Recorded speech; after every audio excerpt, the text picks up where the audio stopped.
Hey guys, myself Neetu Gupta from NLS Bangalore. I'm here to discuss legal current affairs. So in the last session, I have discussed Citizenship Amendment Act 2019. In brief, I am going to tell you what is Citizenship Amendment Act 2019. इसमें क्या changes क्या आए थे जो हमारा Citizenship Act 1955 है.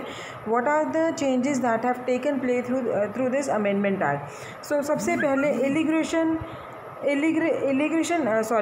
Illegal migrant की definition में चेंज आया है. ठीक है. देन दे हैव चेंज कि इलीगल माइग्रेंट की में कौन आएगा, कौन कवर होता है.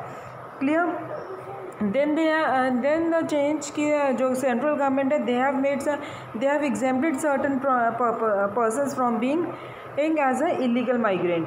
देन अगर आपको नेक्स्ट चेंज इज़ दैट कि जो सिटीजनशिप बाय नेचुरलाइजेशन ग्रांट करनी है, then earlier there was 11 years कि minimally you have not less than 11 years you have to reside, but now they have reduce the time period not to less than 5 years. Is it clear?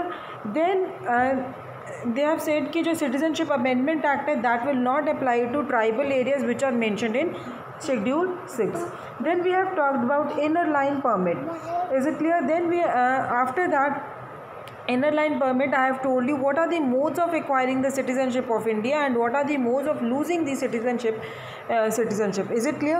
So this was the topic regarding Citizenship Amendment Act 2019. अगर आपको detail में देखना है तो see my previous sessions in which I have discussed in detail. Now let us start with the next topic, that is Article 256. So firstly will discuss कि 256 है क्या article. So article जो 256 है आपका इंडियन कॉन्स्टिट्यूशन का, वो generally instruct क्या करता है स्टेट्स को, जो इंडियन यूनियन की स्टेट्स हैं उनको क्या इंस्ट्रक्ट करता है कि जो इंडियन पार्लियामेंट लॉज पास करती है उन लॉज को इम्प्लीमेंट करो. Is it clear? इम्प्लीमेंट करो. तो अब ये अकॉर्डिंग टू आर्टिकल 256 जो इंडियन आर्टिकल 256 से स्टेट्स, उन्होंने कहा है कि states must implement citizenship amendment act 2019. ठीक है. 256 में मैंने आपको सिंपल एक क्या बात बताई है कि it instructs the states to implement the laws which are passed by the Indian parliament. Is it clear? So, according to Article 256, states must implement Citizenship Act Amendment Act 2019. Now, there are 5 states who have decided not to implement this act. और वो कौन कौन सी states हैं? West Bengal, Kerala, Chhattisgarh, Madhya Pradesh and Punjab. इसलिए ये 5 states थी जिन्होंने डिसाइड किया था कि हम ये अमेंडमेंट एक्ट नहीं इम्प्लीमेंट नहीं करेंगे. सो अगर आप एंट्री 7 देखते हो, एंट्री 7 ऑफ इंडियन कॉन्स्टिट्यूशन में जो 3 लिस्ट है, यूनियन लिस्ट है, कॉन्करेंट लिस्ट है एंड स्टेट लिस्ट है, तो entry 17 of union list it's mentions about the citizenship, naturalization and aliens. Then article 11 क्या कहता है आपका? आर्टिकल 11 इट टॉक्स अबाउट कि पार्लियामेंट के पास पावर है, they can make any rules regarding the acquiring and termination of the citizenship and all the matters related to the citizenship. So parliament has the power. अब 256 मैंने आपको already brief में बता दिया कि क्या है.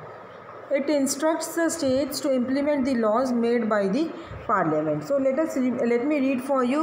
So look at your screen. Article 256 takes forward the idea of a unitary state to ensure that the executive power of the union shall extend to the giving of such directions to a state as may appear to the government of India to be necessary for the purpose. It also stresses on the fact that the executive power of the every state shall be so exercised as to ensure compliance with the laws made by parliament and an existing law which it applies in that state. Is it clear? So that is article 256. Now what thing is to understand is this कि जो article 56 है that comes under chapter 2 part 9 of the constitution, and part 9 deals with the relations between the union and the state. So chapter 2 it is about the administrative relations. Is it clear? It is about the administrative relation. So administrative duty है centre की कि वो states को ensure करें कि they are complying with the laws which with the laws that are formed by it, including laws of the state as well. Is it clear?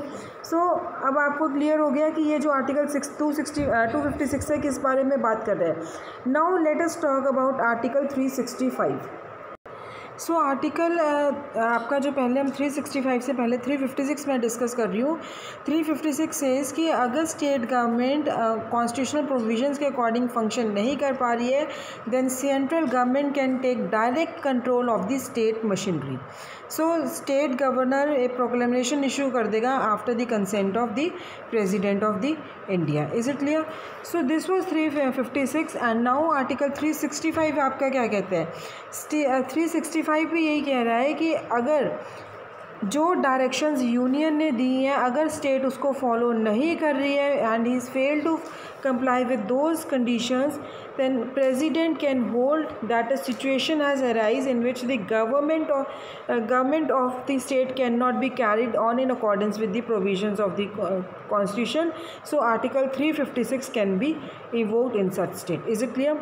So जब आपके 3 articles हैं, आर्टिकल 256, आर्टिकल 365 एंड आर्टिकल 356, जो ये तीनों के तीनों articles हैं इसमें ये इंश्योर करते हैं कि जो अगर कोई भी पार्लियामेंट ने लॉ पास की है then it becomes mandatory for the state to follow those law.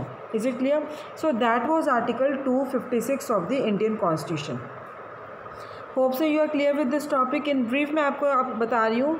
Entry 17 of union list में क्या मेंशन है. आर्टिकल 11 क्या कहता है. आर्टिकल 11 टॉक्स अबाउट कि पार्लियामेंट के पास पावर है उसको सिटीजनशिप को एक्वायर करने के लिए कि उनके रिगार्डिंग प्रोविजंस बनाए या फिर टर्मिनेशन करने के लिए भी वो टर्मिनेट करने के लिए भी प्रोविजंस बना सकते हैं. देन 256 क्या कहता है आपका. इट टॉक्स अबाउट कि अगर जो भी गवर्नमेंट ने डायरेक्शंस दिए हैं पार्लियामेंट ने अगर कोई भी डायरेक्शंस दी हैं that shall be followed by the state. Is it clear?